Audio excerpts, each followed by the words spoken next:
Good morning dear examiners. आज मैं आपको बताऊंगा OSM पर इवैल्यूएशन कैसे करें।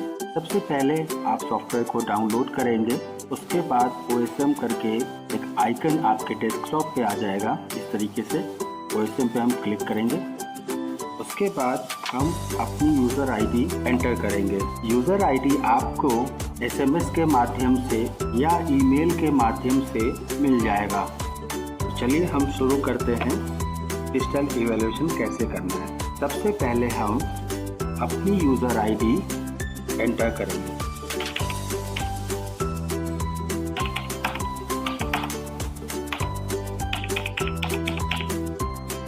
जैसे ही हम अपनी यूज़र आईडी को एंटर करेंगे, एक विंडो ओपन होकर आएगा।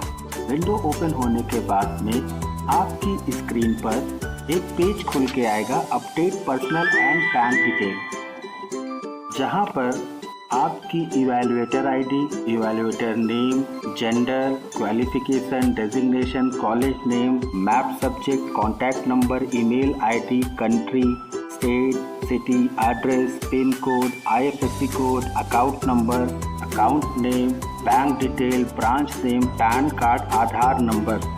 हाँ, एक बात ध्यान रखें, इसमें हम लोग एक रो और एडिट करेंगे जो कि होगी टीचर कोड।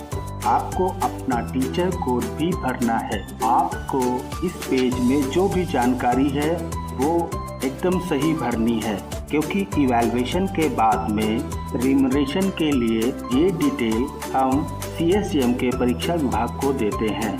इसके बाद आपका रिमरेशन डायरेक्ट आपके बैंक अकाउंट में आ जाएगा। इसलिए इस पेज में दी हुई समस्त जानकारियों को ध्यानपूर्वक भरें। सभी मैंडेटरीज को फिल करने के बाद आप अपडेट बटन पर क्लिक करेंगे, जो कि यहाँ पे दिया हुआ है। देखिए, मैं इसे अपडेट कर रहा हूँ तो ये आ रहा है कि जो मैंडेटरीज है उसे फिल करना है, इसलिए जो भी डिटेल्स है वो आपको भरनी है। चलिए हम आगे बढ़ते हैं। अभी ये मैं आपको दिखाने के लिए ओपन किया था। अभी हम अपनी टेस्ट आईडी से आपको एक कॉपी इवैल्यूएशन करके दिखाएंगे। सबसे पहले हम अपना इवैल्यूएटर आईडी, जो कि यूज़र आईडी है, उसको एंटर करेंगे।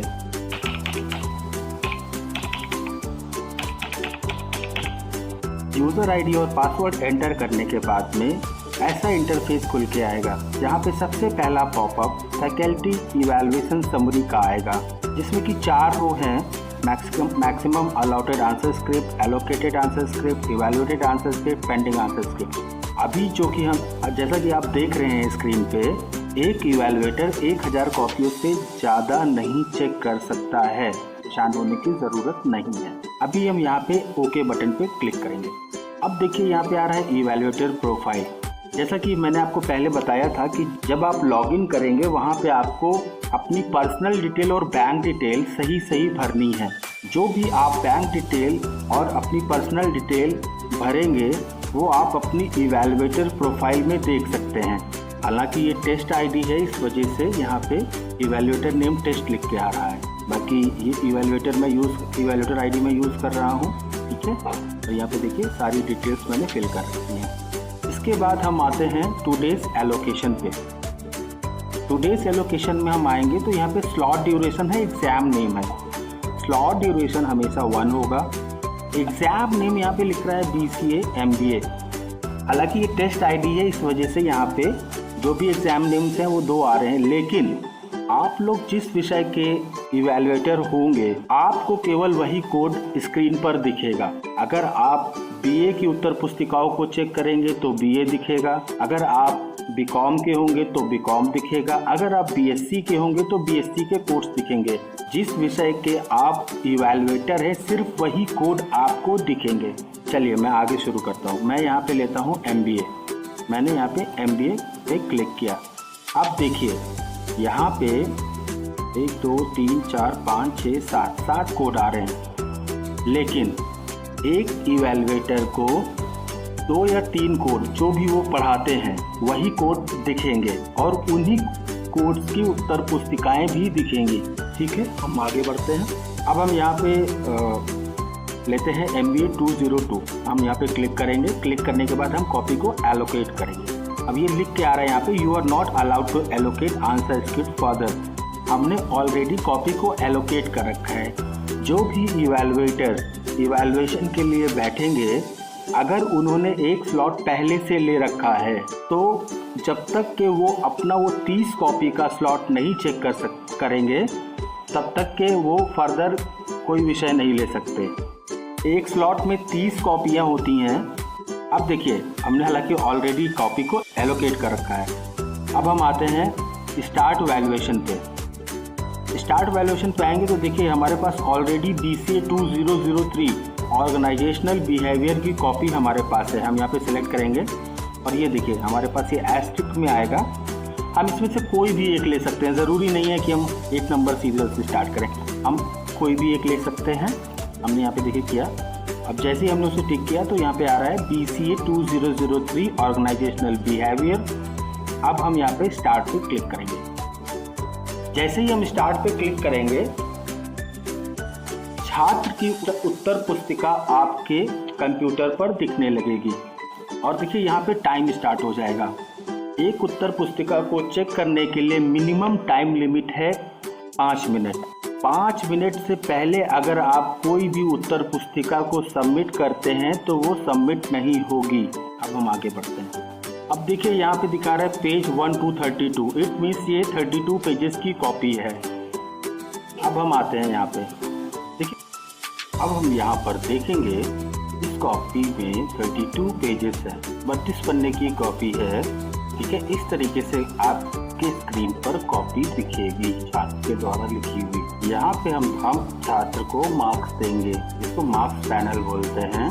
एक बात याद रहे आप सभी को कि हर पेज पर एनोटेशन बहुत जरूरी है। अगर आप एनोटेशन नहीं देते हैं तो कॉपी सबमिट नहीं होती है। एनोटेशन क्यों जरूरी है? कभी कभी छात्र 1 से लेकर 4 पेज तक लिखेगा, उसके बाद वो स्टार्ट करता है 10वें नंबर से। तो हम हर पेज पे एनोटेशन देंगे तो उसका जो भी लिखा हुआ मैटर है वो मिस नहीं होगा। इसलिए हमें सभी पेजेस पर एनोटेशन देना है। एनोटेशन क्या होता है ये देखिए, यहाँ पे राइट का क्लिक है, यहाँ पे क्रॉस है, यहाँ पे देखिए पेन भी दिया हुआ है, हम ऐसे क्रॉस कर सकते हैं।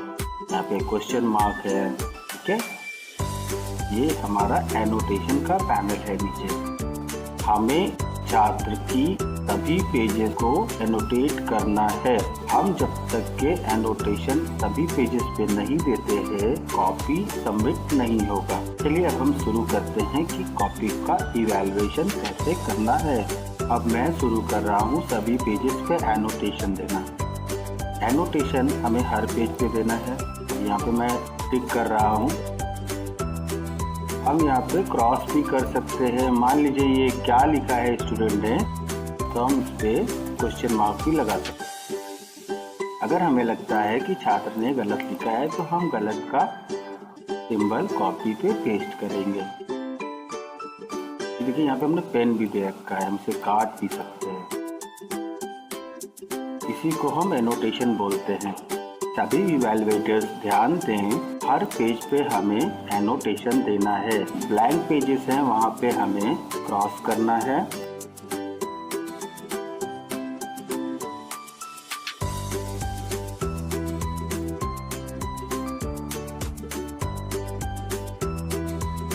प्रोसेस काफ़ी इजी है। एक बार आप 1-2 कॉपी चेक करेंगे तो आप इस सॉफ्टवेयर के यूज टू हो जाएंगे। बहुत ही इजी है। इसमें आपको ना कैलकुलेशन करना है, कोई भी मैनुअल इसमें नहीं करना है काम। आपको केवल मार्क्स देने हैं, सॉफ्टवेयर ऑटोमेटिक कैलकुलेट कर लेता है चीज़ों को।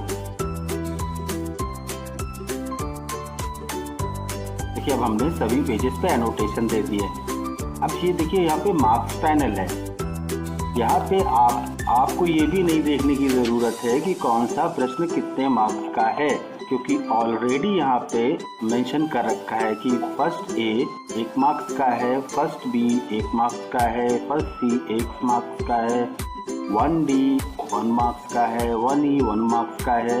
तो हमें केवल मार्क्स देने हैं। अगर हम यहाँ पे 2 मार्क्स देंगे तो नहीं लेगा, क्योंकि ये बोल रहा है invalid mark entry 1A question. तो इसलिए हमारे को ये भी नहीं है देखने की आवश्यकता है कि कौन सा, क्योंकि यहाँ पे ऑलरेडी सॉफ्टवेयर में मेंशन है कि पहला प्रश्न कितने मार्क्स का है। अब हम यहाँ पे 1 मार्क्स, और मैं यहाँ से एक एनोटेशन हटा दे रहा हूँ, क्योंकि एनोटेशन अगर आप किसी पेज पे मिस करते हैं तो कॉपी सबमिट नहीं होगी। अब देखिए मैं इस कॉपी को सबमिट करूँगा। अब देखिए एनोटेशन पेज नंबर 12 रिक्वायर्ड दिखा रहा है। अब यहाँ पे हम आगे चेक करेंगे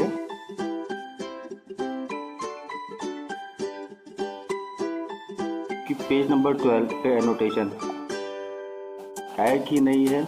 अभी देखिए हम यहाँ पे जो है मैंने एनोटेशन डिलीट किया था, इस वजह से पहले कॉपी सबमिट हो गई थी। एक बार हम फिर से फ्रेश डिलीट करते हैं पेज नंबर 16। हम अभी सबमिट करके देखते हैं कॉपी सबमिट होती है कि नहीं। ये देखिए पेज नंबर 18 ये यहाँ पे इसलिए दिखा रहा है क्योंकि पहली फिशिंग सीट सॉफ्टवेयर नहीं काउंट कर रहा है, इसलिए वो बोल रहा है कि पेज नंबर 18। तो आपको एक बार चेक करना है 18, 15, 16 आपको दो आगे पीछे देख लेना है। अब हम जब इसको एनोटेशन दे देंगे तो कॉपी हो जाएगी सबमिट। इस तरीके से कॉपी सबमिट हो जाएगी। एक बार कॉपी अगर आप सबमिट कर देते हैं तो वो कॉपी दोबारा से नहीं खुलेगी, इसलिए सबमिशन से पहले आपको एक एक चीज़ चेक कर लेनी है जो भी छात्र ने उत्तर पुस्तिका पे मैटर दिया हुआ है या लिखा हुआ है। सबमिट के बाद अगर हम जो है वापस कॉपी को वापस देखना चाहते हैं तो हम यहाँ पे वैल्यूएशन पे आ जाएंगे और कॉपी पुनः वापस खुल जाएगी। अब मैं आपको बताऊंगा कि आपको क्वेश्चन पेपर भी इसी सॉफ्टवेयर पे आपको मिल जाएगा। क्वेश्चन पेपर देखने के लिए आप क्वेश्चन पेपर पर क्लिक करेंगे, जूम इन करेंगे और ये देखिए क्वेश्चन पेपर आपके सामने खुल गया।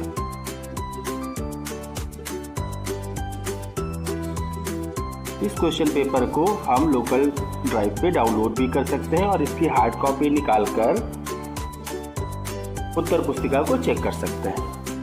अभी आपको पार्टिकुलर एक एक प्रश्न को देखना है कि कौन सा, जैसे कि यहाँ पे स्टूडेंट ने लिखा, यहाँ पे सेक्शन ए किया है क्वेश्चन नंबर 1 ABCD H तक के यहाँ पे है। देखिए हम यहाँ पे पहले क्लिक करेंगे, ये देखिए कि क्वेश्चन यहाँ पे आपको दिखेगा। बी पे क्लिक करेंगे ये क्वेश्चन दिखेगा, सी पे क्लिक करेंगे ये क्वेश्चन दिखेगा, डी पे क्लिक करेंगे तो ये क्वेश्चन दिखेगा। ऐसे करके अगर आपको पार्टिकुलर उसी प्रश्न को देखना है तो आप इस ब्लू पे टिक करेंगे। एक बात आपको और ध्यान रखनी है, कभी कभी स्टूडेंट उत्तर पुस्तिका में टेम्परिंग कर देते हैं, जिसके चलते इवैल्यूएटर के पास वो कॉपी नहीं आ पाती है। इस कंडीशन में आपको कॉपी को रिजेक्ट कर देना है। रिजेक्ट करने के लिए आप यहाँ पे क्लिक करेंगे, ये है रिजेक्ट बटन। रिजेक्ट बटन पे जब आप क्लिक करेंगे तो एक पॉपअप खुल के आएगा कि आप इस कॉपी को रिजेक्ट करना चाहते हैं। आपने अगर कहा ओके तो यहाँ पे वो आपसे पूछेगा कि कॉपी को क्यों रिजेक्ट करना चाहते हैं। यहाँ download issue, unfair mean, others. अब अदर्स पे आप क्लिक करेंगे और आप यहाँ पे लिख सकते हैं इररिलेवेंट मैटर या जो भी आपको लिखना है वो आप रिजेक्शन के दौरान लिख सकते हैं। तो अभी आपको मैंने रिजेक्ट करना भी बता दिया है, कॉपी को कैसे रिजेक्ट करनी। एक बात का आपको विशेष ख्याल रखना है, अगर स्टूडेंट ने कोई क्वेश्चन अटेम्प्ट नहीं किया है, इस कंडीशन में आपको मार्क्स पैनल में NA देना है। अगर स्टूडेंट ने किसी प्रश्न को अटेम्प्ट किया है लेकिन मैटर इररिलेवेंट है, उस कंडीशन में आप छात्र को 0 देंगे, और अगर अटेम्प्ट नहीं किया है तो उस कंडीशन में आप उसे NA देंगे। इस बात का ख्याल आपको रखना है। अच्छा, दूसरा बात ये भी है कि हम 0.5 मार्क्स भी दे सकते हैं। अब हम इसको फाइनली सबमिट करने जा रहे हैं कॉपी को। Section A, section B, section सी।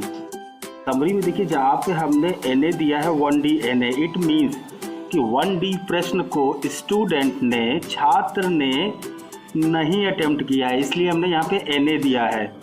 और सेक्शन सी के 3B में जाते हैं, वहाँ पे 0.5 छात्र ने मार्क्स को पाया है। ठीक है, अभी हम इसको यहाँ पे देखिए एक फीडबैक भी है, यहाँ पे हम कुछ भी फीडबैक दे सकते हैं, good, exceptionally good. Feedback optional है, आप देना चाहे तो दे सकते हैं, नहीं देना चाहते हैं तो आप उसको फिनिश कर सकते हैं। और हाँ, एक बात मैं आपको और बताना चाहूँगा कि अगर प्रश्न पत्र में किसी सेक्शन में 3 प्रश्न पूछे जाते हैं लेकिन प्रश्न 5 होते हैं और छात्र उन 5 प्रश्नों को अटेम्प्ट कर रहा है, उस कंडीशन में हमारा सॉफ्टवेयर ऑटोमेटिकली बेस्ट 3 आंसर्स को पिक करेगा, 3 प्रश्नों के अंकों को उठा लेगा, बाकी 2 को लीव कर देगा। चलिए देखिए, अभी हम फिनिश की तरफ बढ़ते हैं। यहाँ पे स्टूडेंट ने पाया है 11.5 मार्क्स, जो कि 20 मार्क्स का पेपर है जिसमें 11.5 नंबर छात्र ने पाए हैं। अभी यहाँ पे फिनिश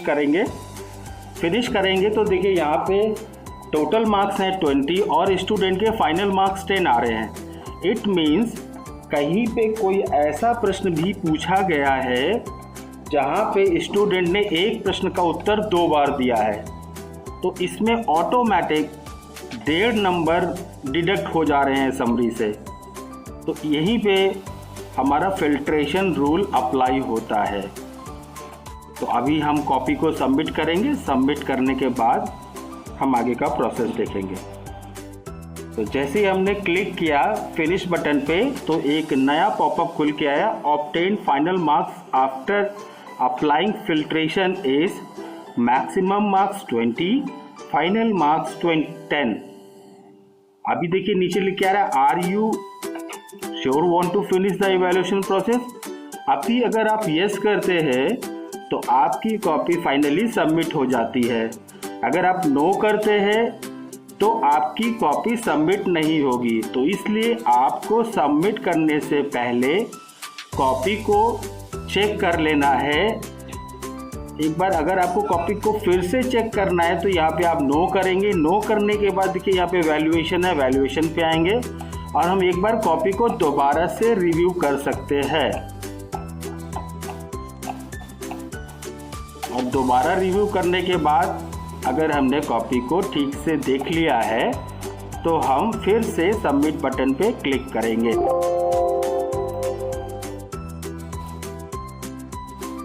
और इस तरीके से आपकी कॉपी फाइनली सबमिट हो जाएगी। अभी दूसरी कॉपी को जांचने के लिए आपको कंटिन्यू इवैल्यूएशन पे आना है।